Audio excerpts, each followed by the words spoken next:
Ndị be anyị ndewonu, abịakwa m ọzọ tata ka mụ na unu nọrọ ya. Ọ adịla anyị niile mma, nke onye chiri nya zele.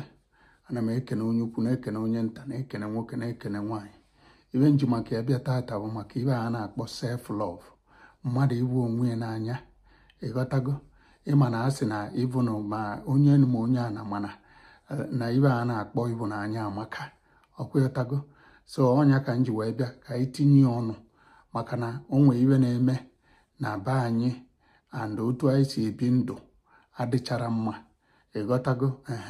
Ọ dị mma mmadụ ịbụ ndị nke ya n'anya, ịbụ nne na nna ya n'anya, ịbụ ụmụnne ya n'anya, ịbụ famili ikwu na ibe, ma vileji ma kindred, ụmụnna, onye ọbụla, ma ndị enyi ya. Ọ dị mma ịbụ n'anya, mana onwe ndị na-emezi emebe enye oke.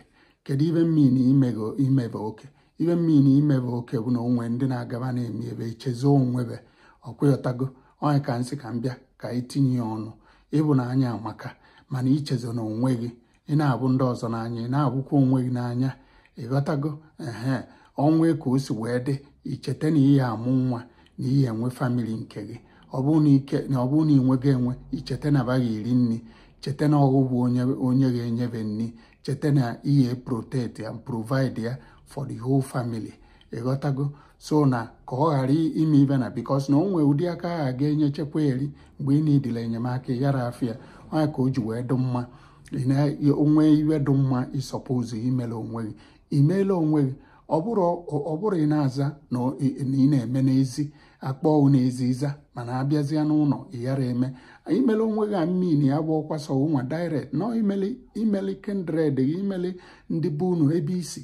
Maka na onwe n'ime anyị, ụfọdụ n'ime anyị dị mma ime n'ezi, kaba wee zaa oke aba, kaba wee genie respect, kaba wee genie nsọpụrụ ndị mmadụ na-enye ya na okwu ọnụ ndị mmadụ, ka e were ya na-ama atụ na ọ na-eme ezigbo iwe. Ịbịazịa n'ụlọ, ọ bụla onye gwụrụ owu ya na ana, ọ bụ agụụ a na-egbu ndị nke ọ na-adịzi mma.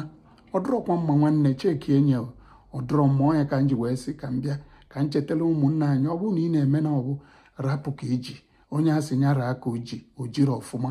Biko, ọ bụkwa nna ị nara eme na ọ bụ nsị gị jide ka iji. Ịghọtago? Maka na ọ maka mmadụ anara anọkọta cheze ebe o si ka ọ wee bụrụ ibe ndị ọzọ ga-ekwu, ka ọ wee bụrụ ọnụ ndị ọzọ ga-etue, ma ọ aba ga-etue, ma ọ ime n'ezi ka a wee na-akpụ ya ezigbo mmadụ. Ọ dụrọ mma.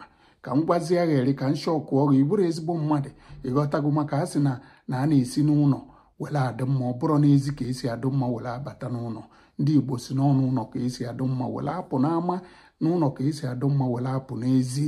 So na ibe m na-ekwu bụ biko ka uche anyị dị ya. Ọ bụrụ na ị na-emele ndị ọzọ, kaba arụ na-emele ụmụnne gị, kaba arụ na-emele ndị nke gị, na-emekwula onwe gị na mmadụ ka ịbụ. Ịghọtago? Na-emele famili nke gị, nke ụmụ gị na nwunye gị.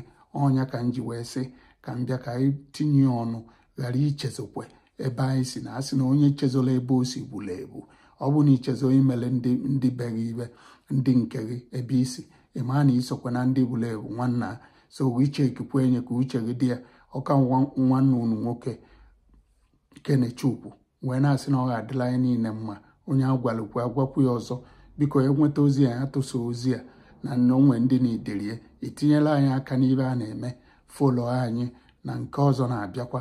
Aka nwere nnukwu ibe ozi ọma anyị ya n'ezi. Ngwa ka ọdụ na the next video.